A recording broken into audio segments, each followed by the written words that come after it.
Everyone, welcome back to our channel, Tenderly Vlog. At nagpapasalamat kami sa sumusuporta always sa amin. So thankful at tuloy-tuloy yung panunood nyo sa aming YouTube channel. We do appreciate your feedback and comments kung mayroon man negative or positive.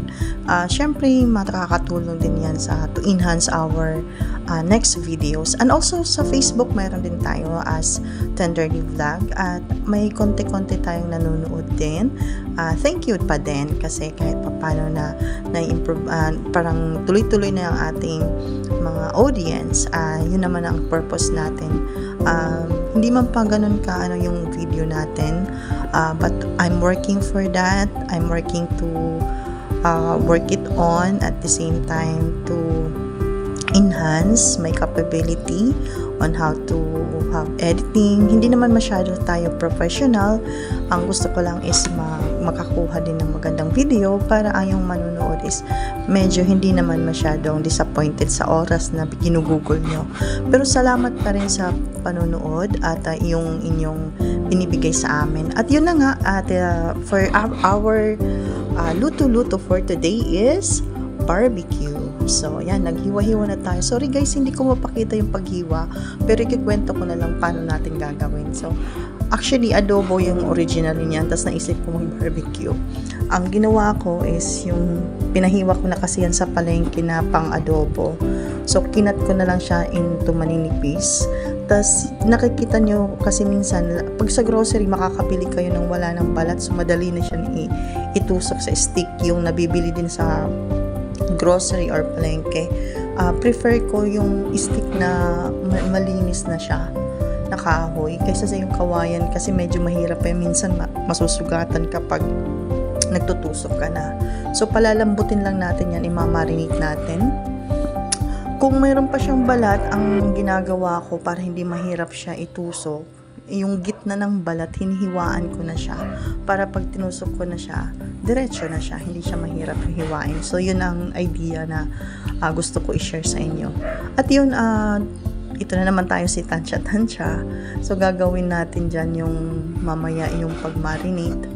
At the same time, i-marinate nyo lang, depende 24 hours kung kakayanin, pero kung hindi, 1 to 2 hours pwede na yan.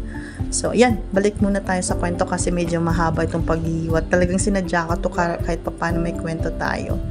So, yan, since na share ko naman na experience ko regarding sa work, experience ko paano ako napunta sa BPO. Nung time na nag-work ako dati sa isang shoe company, di ko na babanggitin kasi medyo hindi maganda din yung okay naman kahit paano kasi it's an experience, pero may time na pag nagre-reflect ako, sabi ko sayang yung 7 years, siguro na i-google ko na yan sa magandang achievement sa professional career ko kung nag-decide ako kaagad mag-call center. Hindi ko naman sinasabi yung call center is magandang work, hindi. Nagbibigay lang siya ng opportunity din sa atin na magkaroon ng mas magandang opportunity regarding sa professional career mo. Lalong-lalo na to enhance your communication skills. Nakakatulong talaga siya kasi may mga training yan na ibibigay ng company ninyo how to handle how to enhance your communication skills, lalo na pag customer service ka. Iba't ibang klase naman kasi din ang call center, BPO, what I mean. Mayroong back office, like example yung mga administration task, mga emails lang, mayroong like example sa kung insurance, na claims processing, sa travel insurance, mayroon silang mga back office na ginagawa din, same din sa hotel reservation, hospitality. So, iba't ibang field.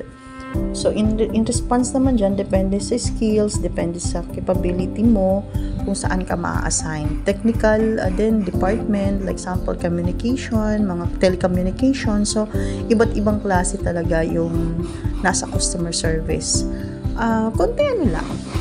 Konting background lang sa pag-apply ko kasi medyo inspiring din para sa side ko. Kasi hindi din kasi madali magtrabaho. maghanap ng work sa call center. Kasi lalong-lalo na pag Bisaya ka, matigas ang inyong accent. During that time, galing ako sa Leyte. So, pagdating ko dito, nagkaroon ako ng work. Yung sinasabi kong 7 years ako doon.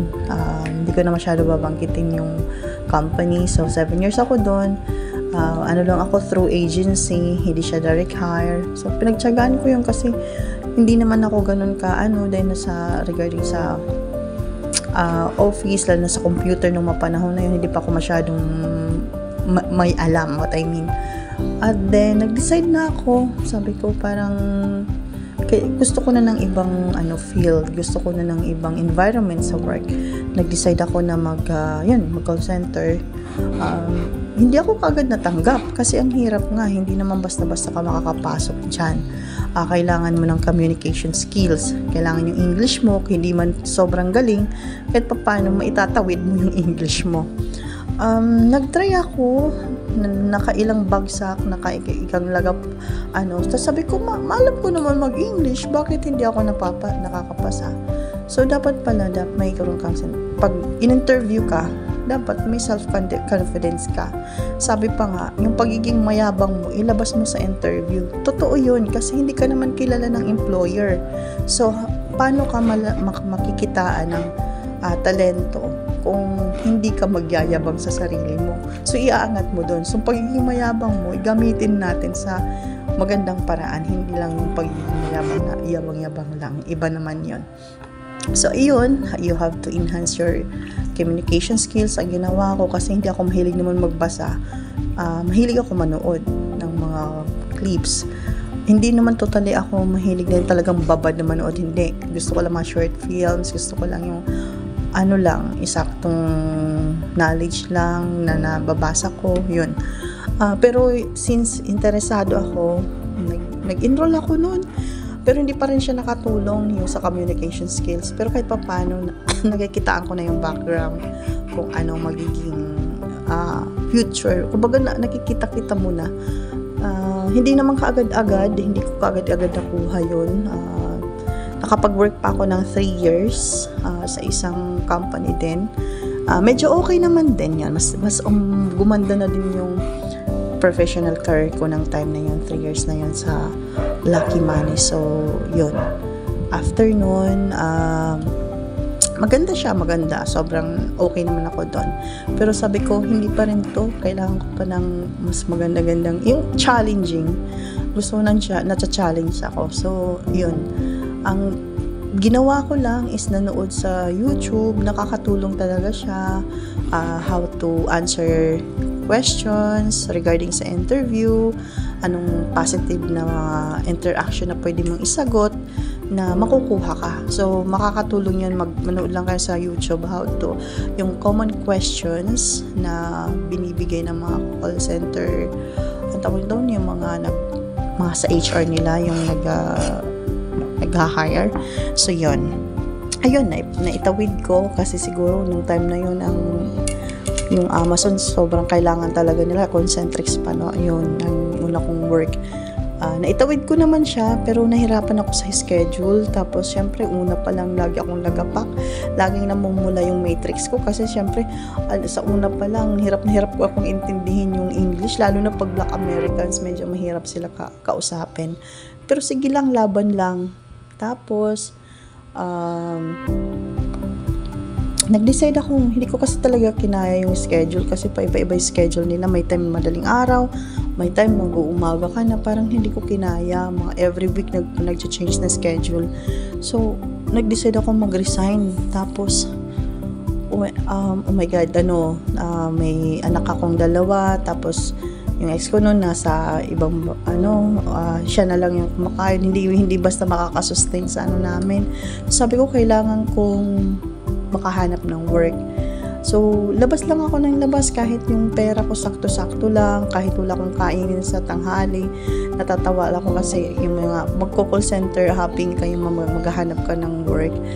Minsan may libreng food, yun, nakaka-survive na kami doon. Tapos magkakaroon ka ng mga kakilala. Yun ang ma-experience mo dyan. Tapos, accidentally lang yung napunta ko sa travel field, yung travel reservation. Kasi, yung kasama ko talaga yung mag-a-apply.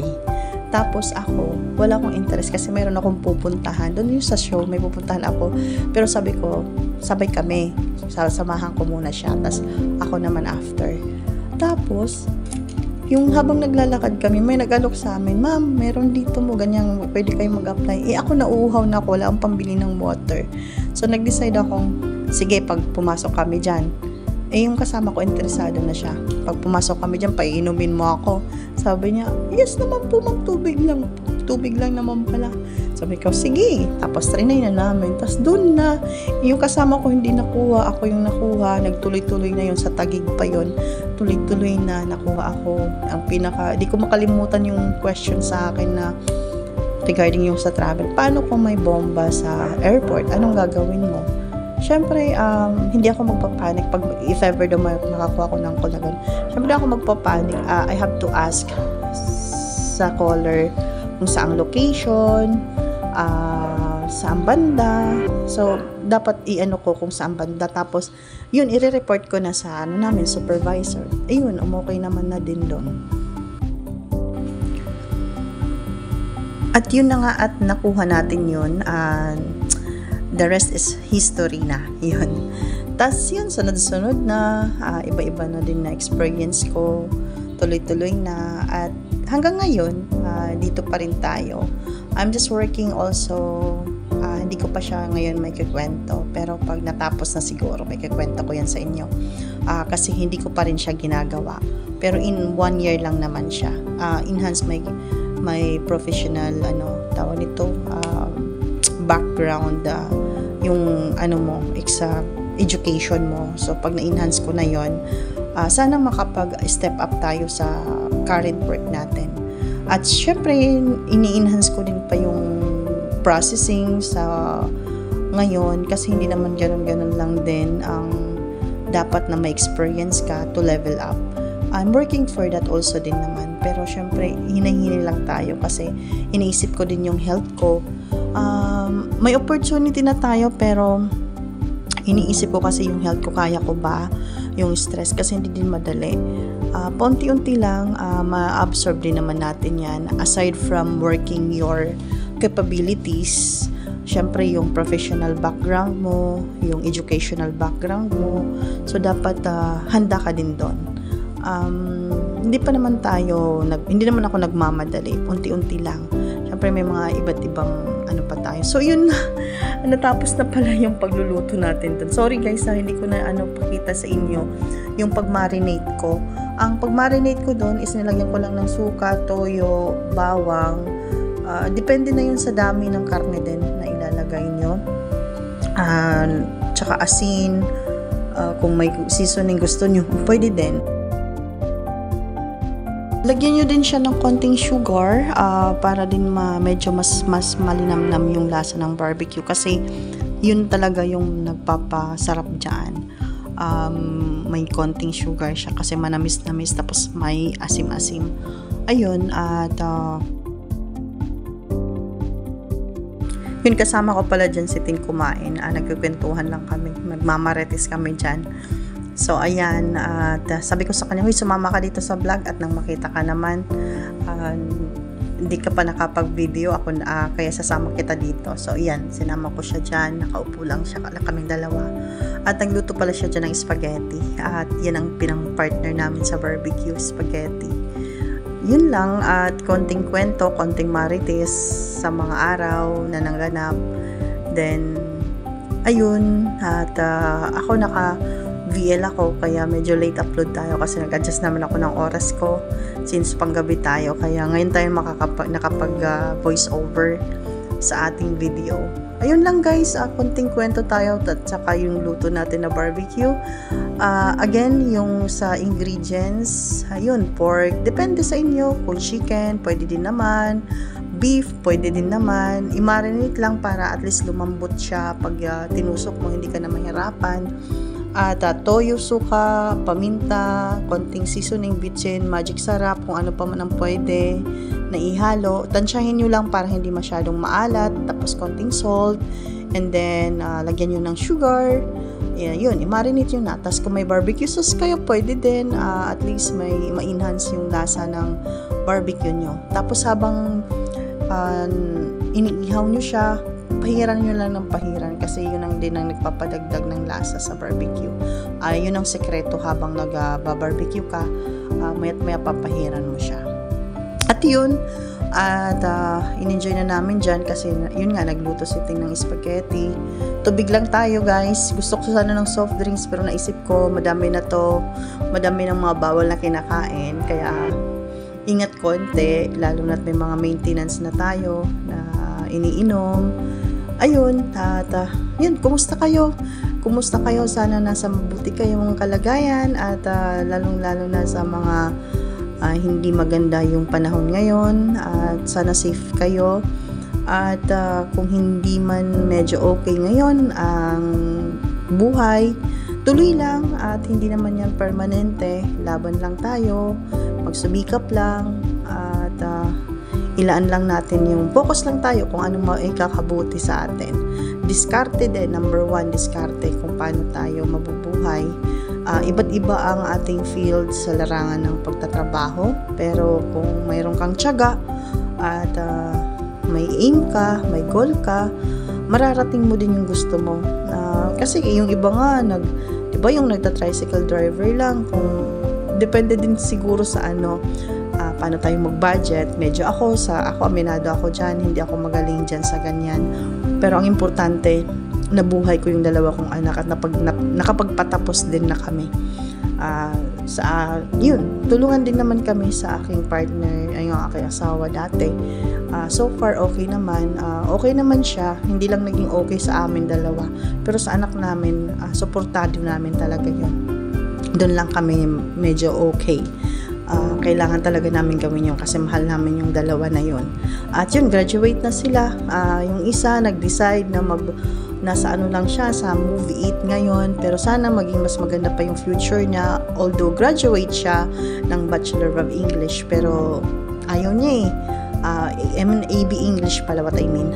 Ayaw niya sa work sa office kasi limited yung oras niya, as in gusto niya kasi hawak niya yung oras. Pero suporta lang ako kung saan siya masaya. Yun, so suportahan lang natin. At yun, thank you so much for watching guys, at sana see you in our next video. And again, God bless and more power. Bye!